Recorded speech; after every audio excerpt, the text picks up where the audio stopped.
Welcome to Reread. Well, here we go. I love the New Jedi Order, but I do not like the comic book Invasion. However, giving it a second read was something I was looking forward to because I haven't reread it since it came out.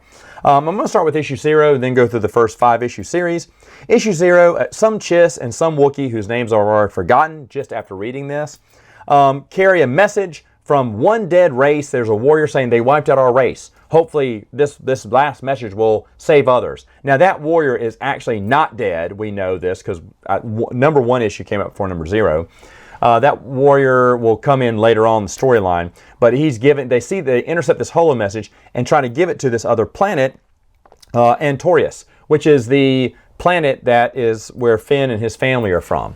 So they're trying to deliver that message. They sacrifice themselves just to get the message to them. And of course, on the planet, there is a Vong that intercepts the message, in disguise, who intercepts the message, showing that the Vong are already there and that planet is doomed. It serves well as a prequel to the grand story.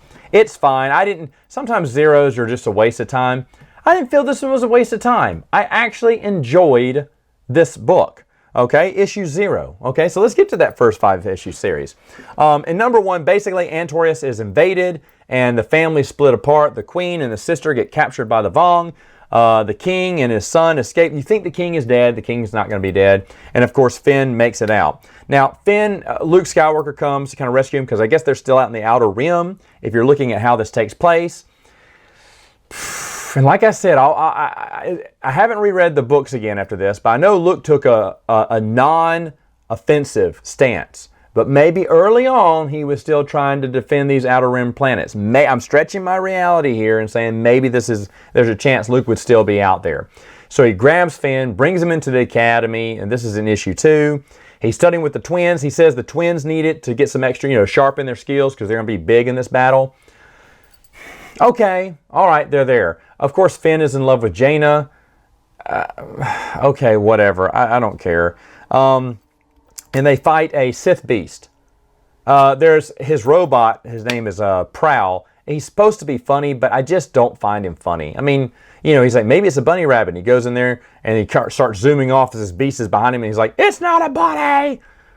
I get it's supposed to be funny. Maybe Prowl, maybe a lot of people do find Prowl funny. I mean, he makes a bunch of jokes, but I don't know. Maybe just because I dislike Finn so much, I just hate Prowl by default, Anyway, in issue 3, as his mom and sister are held hostage, that the human warrior, I wrote his name here, Arbelau, I don't care how you pronounce his name, Arbelau, who is in issue 0, turns out to be alive. He's on the ship. And he wants revenge for his whole race being exterminated.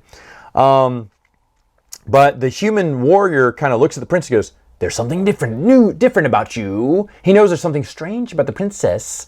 Well, how would you know? How would you know?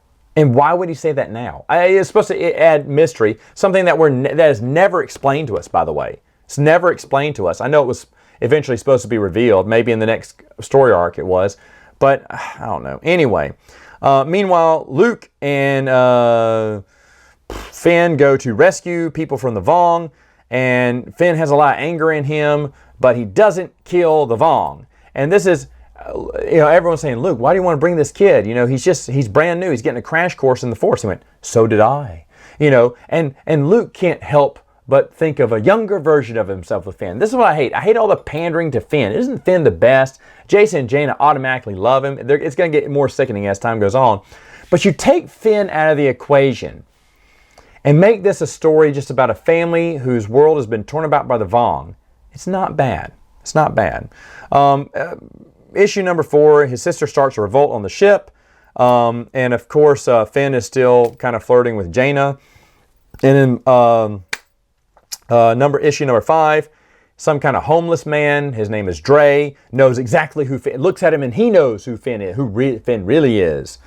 And of course, why, we don't know until way later on. But later on, Finn's sister, whose name I've just totally forgotten now. I just closed the last issue of this book in my mind, but I cannot remember her name. She and her mom take over the ship. Again, if Finn was not in this, it was just a family struggling to survive, even with all the twists that we know about the Queen, If Finn was, I mean, if it was a family struggling to survive the Vong, and Jacen, Jaina, Luke were kind of around there kind of helping out, this is not that bad of a story. It's not that bad of a story. Just Finn is just a sore thumb who sticks out in the continuity, because if he's so dadgum important and like the chosen, the reborn chosen one, then why haven't we heard of him in the books? And that was just bad form by Dark Horse, I feel. But anyway, I'll get to the second story arc next time.